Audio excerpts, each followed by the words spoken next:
కానీ నరేంద్ర మోడీ గారి ప్రభుత్వం ఏర్పడిన తర్వాత, ఇండియా ప్రభుత్వం ఏర్పడిన తర్వాత అభివృద్ధి, సంక్షేమము, దేశభక్తి, ధర్మరక్షణ, నూతన ఆవిష్కరణలు, వినూత ఆలోచనల విషయంలో ప్రజలు చర్చించుకుంటూ ఉన్నారు. కామన్గా ఏ పార్టీకైనా కూడా, ఏ నాయకునికైనా 140 కోట్ల ఈ భారతదేశాన్ని వరుసగా 11 సంవత్సరాల పాటు పాలించే అవకాశాన్ని అవడం నిజంగా అరుదు. ఇటువంటి ఒక గొప్ప అవకాశం నరేంద్ర మోడీ గారికి రావడం జరిగింది. ఈ 11 ఏళ్ల పాలనలో ఏం సాధించారు, ఎలాంటి అభివృద్ధి జరిగింది, ప్రజలకు ఏ విధమైన ప్రయోజనాలు జరిగినాయని చెప్పి ఈ అంశాల విషయంలో దేశవ్యాప్తంగా కూడా ఇలా చర్చ జరుగుతూ ఉన్నది.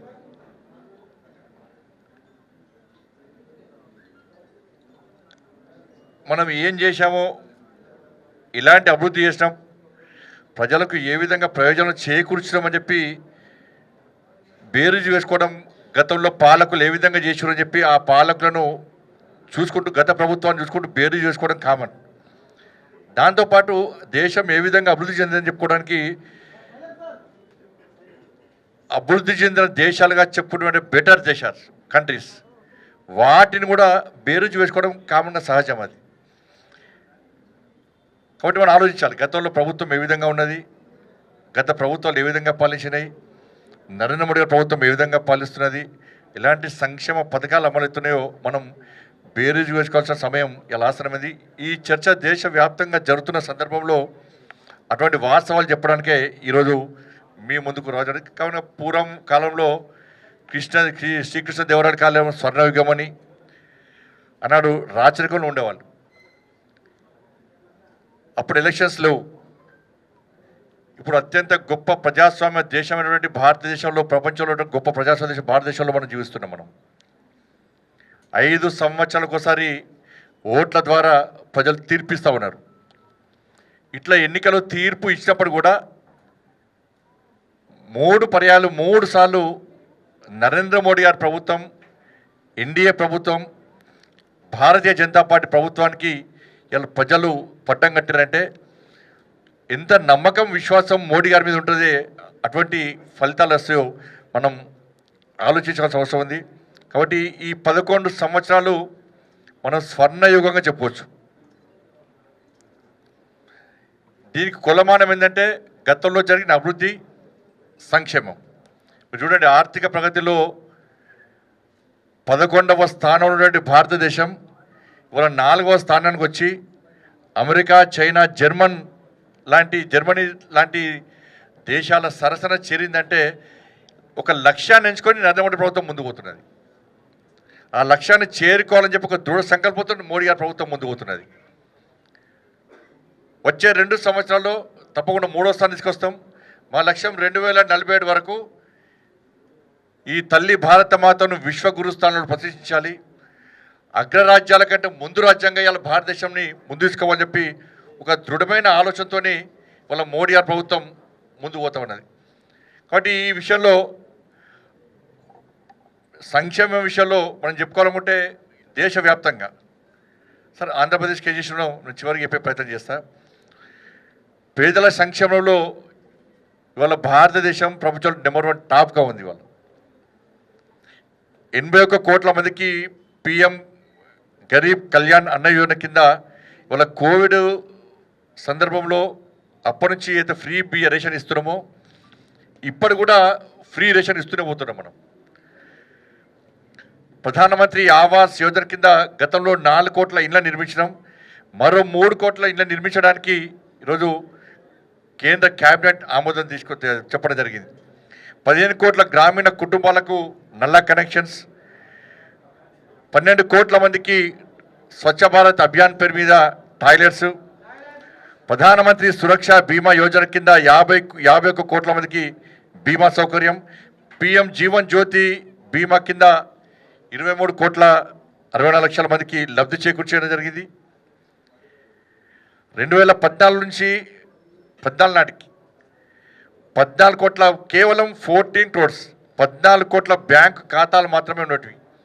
తర్వాత జన్ధన్ ఖాతాలు తెచ్చినప్పుడు చాలామంది ఇతర పార్టీ నేతలు నరేంద్ర మోడీ గారు జన్ధన్ ఖాతాలు తెరవాలంటే హేళన చేయడం జరిగింది.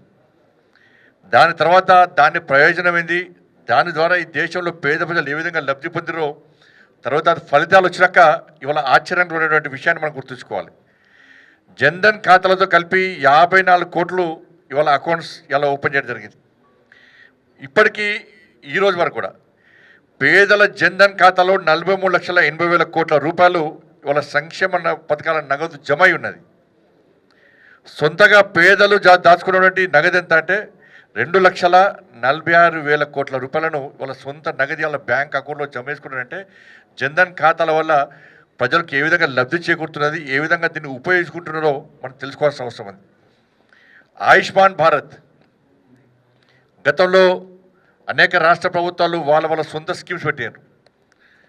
కానీ నరేంద్ర మోడీ గారి ప్రభుత్వం ఏర్పడిన తర్వాత పేదలకు ఆరోగ్యపరంగా ఇబ్బంది కావద్దని చెప్పి, పేద ప్రజలకు న్యాయం జరగాలని చెప్పి దేశంలో ఏ ప్రాంతంలో అయినా ఆయుష్మాన్ భారత్ కార్డు ఉపయోగించుకునే విధంగా 5 లక్షల వరకు ఆయుష్మాన్ భారత్ ఉపయోగించుకునే విధంగా ఇలా 77 కోట్ల మందికి ఈ హెల్త్ కార్డ్స్ ఇలా కార్పొరేట్ వైద్యాన్ని అందించే విధంగా హెల్త్ కార్డులు అందించడం జరిగింది.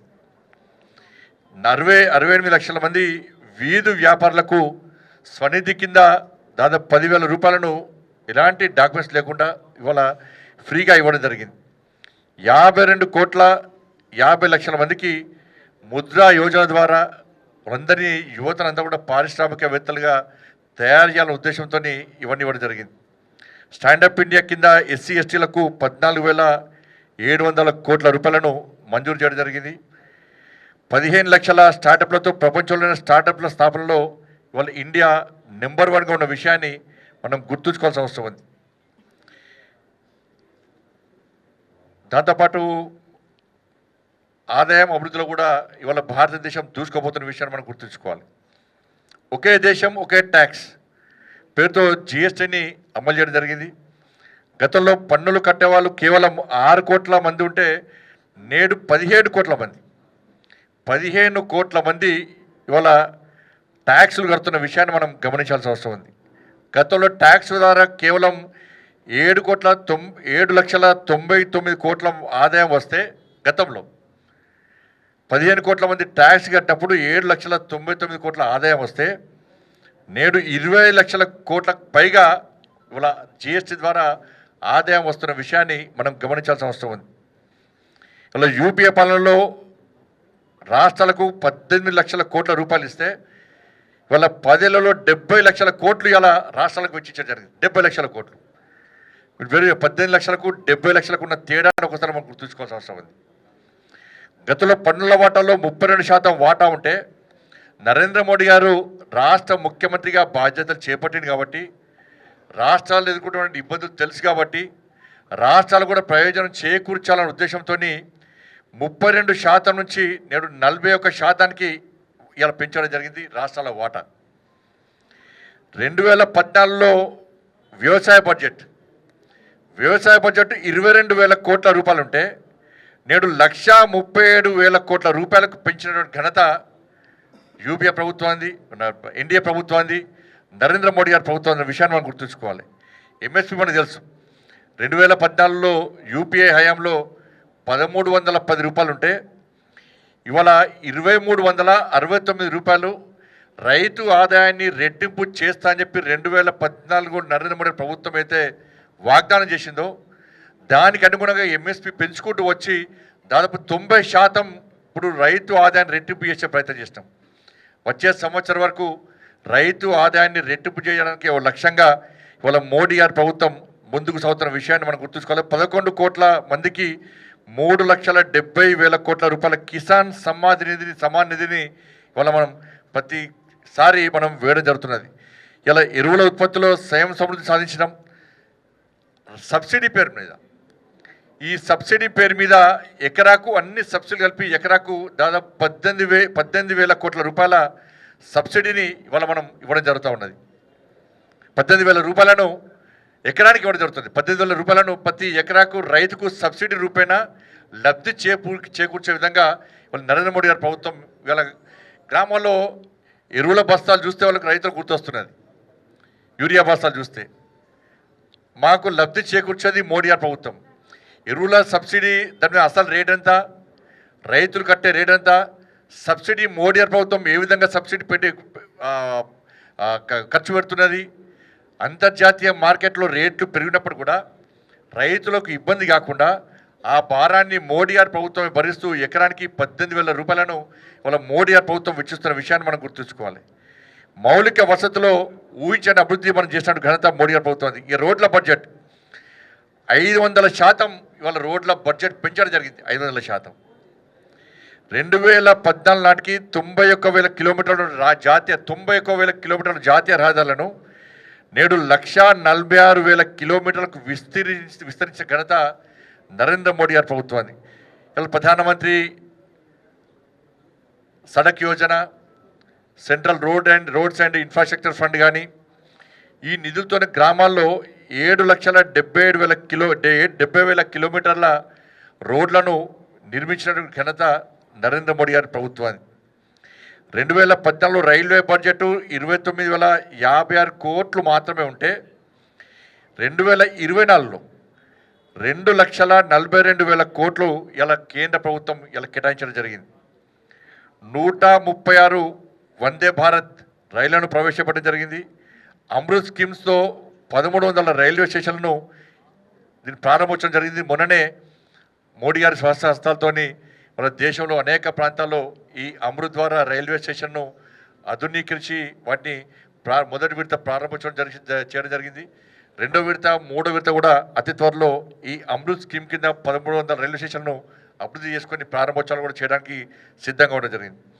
2014 నాటికి 71 ఎయిర్పోర్ట్లు ఉంటే నేడు 159 ఎయిర్పోర్ట్ల నిర్మాణం చేయడం జరిగింది. ఉడాన్ స్కీమ్ కింద 86 ఎయిర్పోర్ట్లను ఇలా అభివృద్ధి చేసినటువంటి ఘనత నరేంద్ర మోడీ ప్రభుత్వాన్ని. 600 రూట్లలో ఈ స్కీమ్ను అమలు చేస్తున్నాం.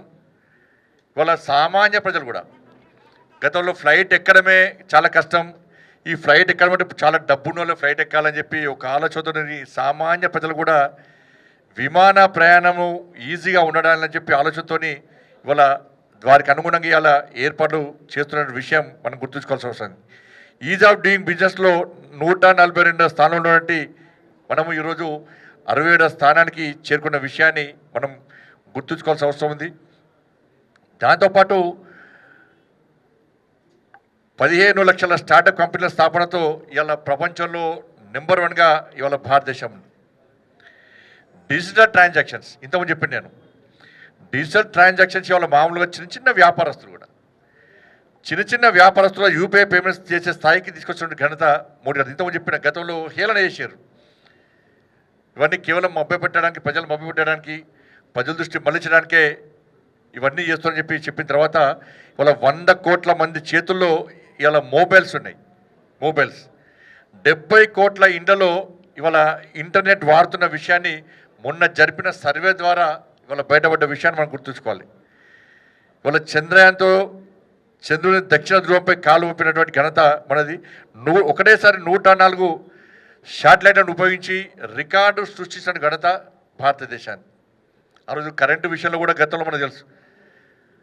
కరెంటు ఏ విధంగా ఉండే, కరెంటు వస్తుందా పోతుందా, ఏ టైంలో కరెంటు వస్తుంది, ఏ టైంలో పోతుందో ఇవాళ వ్యాపారస్తులు కానీ, పారిశ్రామికవేత్తలు కానీ, సామాన్య ప్రజలు కానీ ఇబ్బంది పడుతున్న తరుణంలో నేడు కావాల్సినంత కరెంట్ ఇవాళ సోలార్ ద్వారా కూడా విద్యుత్తును విస్తరింపజేస్తున్న విషయాన్ని మనం గుర్తుంచుకోవాల్సిన అవసరం ఉంది.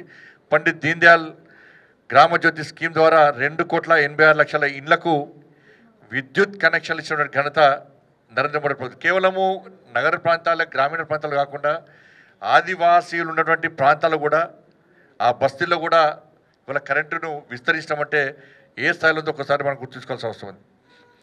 ఇలా గతంలో ఇక బేటీ బచావో బేటీ పడావో పేరుతో విద్యా వ్యవస్థలో అనేక మార్పులు తీసుకొచ్చిన ఘనత మోడీ ప్రభుత్వం. గతంలో 1000 మంది అబ్బాయిలకు కేవలం 913 మంది మాత్రమే అమ్మాయిలు ఉండేవారు. పురింటోళ్ళనే ఆడపిల్లని చంపేసే పరిస్థితి. ఇలా అమ్మాయి అంటే ఆది పరాశక్తి, అమ్మాయి ఉంటేనే ఇంటికి అదృష్టం ఉండేటువంటి ఆలోచనతోని బేటీ బచావో బేటీ పడావో స్కీమ్తో అనేక స్కీములు ప్రవేశపెట్టడం కాకుండా మహిళలకు 33% రిజర్వేషన్ కల్పించాలని చెప్పి ఆలోచించిన ఘనత మోడీ గారిది. అందుకే ఉజ్వల గ్యాస్ పేరుతోని మహిళల పేరు మీద 11 కోట్ల పేద కుటుంబాలకు ఉజ్వల గ్యాస్ ఇచ్చిన ఘనత నరేంద్ర మోడీ గారి. అంటే మహిళ అంటే ఇలాంటి శక్తి ఒక్కసారి మనం చూపటం. అంటే మొన్న కూడా యుద్ధ విమానం నడిపే స్థాయికి బలం తీసుకొచ్చినాం. మొన్న ఆపరేషన్ సింధూర్లో కూడా వీర నారి మొదలైనటువంటి colonel Sofiya Qureshi, wing commander Vyomika Singh యొక్క సత్తాను ఇవాళ చాటిన ఘనత మోడీ గారి ప్రభుత్వాన్ని. ఇవాళ ప్రపంచవ్యాప్తంగా 2 మహిళలు ఈ విధంగా ధైర్యంతో దీన్ని నెరవేర్చడం అంటే మామూలు విషయం కాదు. దీని అందరూ కూడా మనం గమనించాల్సిన అవసరం ఉంది. అభివృద్ధితో పాటు ఆధ్యాత్మిక భారత్ను నిలయంగా మార్చినటువంటి భారత ఘనత నరేంద్ర మోడీ ప్రభుత్వం. గతంలో ప్రభుత్వాలు కేవలం మైనార్టీ సంతుష్టికరణ విధానం అవలంబిస్తూ ఒక వర్గాన్ని కొమ్ముగేయడం, హిందూ దేవాలయాలను, హిందూ ధార్మికతను కించపరిచే ప్రయత్నం చేయడం, 80% ఉన్నటువంటి హిందూ సమాజాన్ని హేళన చేసే ప్రయత్నం చేయడం, హిందూ సమాజాన్ని చీల్చే ప్రయత్నం చేయడం, మైనార్టీ సంతుష్టికరణ విధానం అవలంబిస్తున్న తరుణంలో ఆధ్యాత్మికతకు భారత్ను నిలయంగా మార్చిన ఘనత నరేంద్ర మోడీ ప్రభుత్వానికి. దానికి నిలువెత్తు నిదర్శనం అయోధ్యలో భవ్యమైన దివ్యమైన రామ మందిరాన్ని నిర్మించిన ఘనత నరేంద్ర మోడీ ప్రభుత్వానికి. వాళ్ళ ప్రసాద్ స్కీమ్ కింద, స్వదేశీ దర్శన్ స్కీమ్ కింద, రామాయణ్ సర్క్యూట్ కింద ప్రసిద్ధ ఆలయాలను, ఆ ప్రాంతాలను అభివృద్ధి చేస్తున్న ఘనత ఇవాళ నరేంద్ర మోడీ గారి. దాంతోపాటు ఆధ్యాత్మికతను సందర్శించినటువంటి యోగాను ప్రపంచానికి పరిచయం చేసినటువంటి చేయడం కాకుండా 180 దేశాల్లో వాళ్ళ యోగాను ఇలా ఆచరిస్తున్నారంటే ఇలా మనం గుర్తుంచుకోవాల్సిన అవసరం ఉంది. దాంతోపాటు అనేక సాహసోపేతమైనటువంటి కఠిన నిర్ణయాలు తీసుకునే ప్రభుత్వం నరేంద్ర మోడీ ప్రభుత్వం. వాళ్ళ 370 ఆర్టికల్ వల్ల ఇలా కాశ్మీర్లో 42,000 మంది సైనికులు పాకిస్తాన్ ఉగ్రవాద చేతిలో బలయ్యారు 370 ఆర్టికల్ వల్ల. అనేక మంది పండితులు హతమార్చినటువంటి పరిస్థితి మనం చూసినాం. దేశంలో 370 ఆర్టికల్ అప్పుడు ఇలా కాశ్మీర్ మనదా కాదన్నటువంటి అనుమానాలు ఈ దేశంలో రేకెత్తించిన ప్రయత్నం మనం చూసినాం. యూపీ హయాంలో 370 ఆర్టికల్ నుంచి పట్టించుకునే పరిస్థితి లేదు. మిలిటరీ సిబ్బంది దాడులు చేస్తే వాళ్ళు ప్రతి దాడులు చేసే పరిస్థితి లేదు అప్పుడు. ఇటువంటి పరిస్థితుల్లో 370 ఆర్టికల్ రద్దు చేసి ఇలా కాశ్మీర్ భారతదేశంలో అంతర్భాగం ఉన్న విషయాన్ని మనం ఇలా నిరూపించిన ఘనత మోడీ గారి ప్రభుత్వాన్ని. గతంలో యూపీఏ పాలనలో, కాంగ్రెస్ పార్టీ ప్రభుత్వ పాలనలో కాశ్మీర్లో జిన్నా రాజ్యాంగం అమలయ్యేది, అలీ జిన్నా రాజ్యాంగం అమలయ్యేది కాశ్మీర్లో. కానీ నరేంద్ర మోడీ గారి ప్రభుత్వం వచ్చిన తర్వాత 370 ఆర్టికల్ రద్దు చేసిన తర్వాత బాబాసాహెబ్ అంబేద్కర్ రచించిన రాజ్యాంగానికి అనుగుణంగా ఇలా భారతదేశం కాశ్మీర్లో పాలన కొనసాగుతున్న విషయాన్ని మనం గుర్తుంచుకోవాలి. ఇవాళ ఎన్నికలు జరిగితే 2 నుంచి 11% మాత్రమే పోలింగ్ అయ్యేది. ఈరోజు 70 నుంచి 80% ఎన్నికల్లో ప్రజలు స్వేచ్ఛగా ఓటేస్తున్నారంటే 370 ఆర్టికల్ రద్దు తర్వాత కాశ్మీర్ ప్రాంతంలో ఏ విధంగా అభివృద్ధి చెందింది, మాకు అభివృద్ధే కావాలని చెప్పి ఆలోచిస్తున్న ప్రజలు ఇలా స్వేచ్ఛగా ఓటు హక్కును వినియోగించుకున్న విషయాన్ని మనం గుర్తుంచుకోవాల్సిన అవసరం ఉంది. గతంలో సైనికులు చనిపోతే పట్టించుకునే వాళ్ళు లేరు. ఈరోజు సైనికులు ఇలా పాకిస్తాన్ చేతిలో బలైపోతే అంతిమ సంస్కారాల యొక్క అంతిమ యాత్ర చేయడానికి ఇలా ప్రజలు ముందుకు వస్తున్నారంటే ప్రజల లోపల ఏ విధంగా మార్పు జరిగింది 370 ఆర్టికల్ రద్దు వల్ల అన్న విషయాన్ని మనం గుర్తుంచుకోవాల్సిన అవసరం. అందుకే మహమ్మద్ అలీ జిన్నా రాజ్యాంగాన్ని తుడిచిపెట్టి ఇవాళ బాబాసాహెబ్ అంబేద్కర్ రాజ్యాంగానికి అనుగుణంగా ఇవాళ మనం అక్కడ పాలిస్తున్న విషయాన్ని మనం గుర్తుంచుకోవాల్సిన అవసరం ఉంది. మొన్ననే ఆపరేషన్ సింధూర్ విషయంలో మీరందరూ కళ్ళారా చూసారు. అది యుద్ధం కాదు, అది యుద్ధం కాదు. కేవలం భారతదేశంలో అంతర్గత శాంతి భద్రత సృష్టించి ఈ దేశ ప్రజల ప్రాణాలను బలి తీసుకుంటున్నటువంటి ఉగ్రవాద మూటాలను అంతమొందించాలని ఒక లక్ష్యంతో వారికి స్థావరం ఇస్తున్న పాకిస్తాన్ను గుర్తించి కేవలము ఉగ్రవాద స్థావరాలను మాత్రమే మట్టుబెట్టేటువంటి విషయాన్ని మనం గుర్తుంచుకోవాలి. ఉగ్రవాద స్థావరాలు మాత్రమే మట్టుబెట్టాం. ఇది యుద్ధం కాదు. ఈ ఉగ్రవాద స్థావరాలను ఎప్పుడు గమనించినా ఎప్పుడు గుర్తించినా కూడా తప్పకుండా ఆపరేషన్ సింధూర్ నిరంతరం కొనసాగుతున్న విషయాన్ని మన సాక్షాత్తు మోడీ గారే స్పష్టం చేసిన విషయాన్ని మనం గుర్తుంచుకోవాలి. యుద్ధం కాదు, భారతదేశం కనుక యుద్ధం చేసేది ఉంటే కేవలం పట్టుబడి 15 నిమిషాల్లో ఇలా పాకిస్తాన్ అంతరించిపోయేది. కానీ భారతదేశం యుద్ధం కాదు, కేవలము అక్కడ ఉగ్రవాద స్థావరాలు మాత్రమే మట్టుబట్టడం జరిగింది. దీన్ని మనం గమనించాల్సిన అవసరం ఉంది. కాబట్టి ఇటువంటి పరిస్థితుల్లో అనేక త్రిబుల్ తలాక్ రద్దు కానీ, సిఏఏ కానీ, ఇట్లా అనేక విషయాల్లో ఇవాళ నరేంద్ర మోడీ ప్రభుత్వం ఇవాళ సాహసోపేతమైనటువంటి కఠిన నిర్ణయాలు తీసుకున్న విషయాన్ని మనం గుర్తుంచుకోవాలి. దీంతోడు ఇలా దేశవ్యాప్తంగా జరిగితే ముఖ్యంగా ఆంధ్రప్రదేశ్ ప్రజలు నిజంగా అదృష్టవంతులు. ఇవాళ తెలంగాణ సమాజం కూడా ఆలోచిస్తున్నది. డబుల్ ఇంజన్ సర్కార్ వస్తే ఏ విధంగా లాభం జరుగుతుందన్న విషయంలో ఇవాళ తెలంగాణ సమాజం కూడా ఆలోచిస్తున్నది. ఆంధ్రప్రదేశ్ ఇలా డబుల్ ధమాకా, ఇటు రాష్ట్ర ప్రభుత్వము అటు కేంద్ర ప్రభుత్వము రెండు ప్రభుత్వాలు కలిస్తే అభివృద్ధి ఏ విధంగా జరుగుతుంది, ఏ విధంగా నిధులు వస్తాయి, ఏ విధంగా సంక్షేమ ఫలాలు ఇవాళ ప్రజలకు అందుతున్న విషయంలో ఇవాళ ప్రజలందరూ ఆలోచిస్తున్నారు. దేశవ్యాప్తంగా కూడా అన్ని రాష్ట్రాల్లో డబుల్ ఇంజన్ సర్కార్ రావాలి. మోడీ రాజ్యం వస్తేనే మనకు న్యాయం జరుగుతుంది. మోడీ రాజ్యం వస్తేనే రామరాజ్యం, మోడీ రాజ్యం వస్తేనే గాంధీ రాజ్యం వస్తుందని చెప్పి ఇవాళ దేశవ్యాప్తంగా చర్చ జరుగుతున్నది. ఆంధ్రప్రదేశ్లో వచ్చింది, తెలంగాణ రాష్ట్రంలో చర్చ జరుగుతున్నది. ఆంధ్రప్రదేశ్ లాగానే తెలంగాణ రాష్ట్రం అభివృద్ధి చెందాలంటే, అవినీతి రహిత పాలన సాగాలంటే ఇవాళ తెలంగాణ రాష్ట్రం కూడా భారతీయ జనతా పార్టీ సర్కార్ రావాలని కోరుతున్నారు.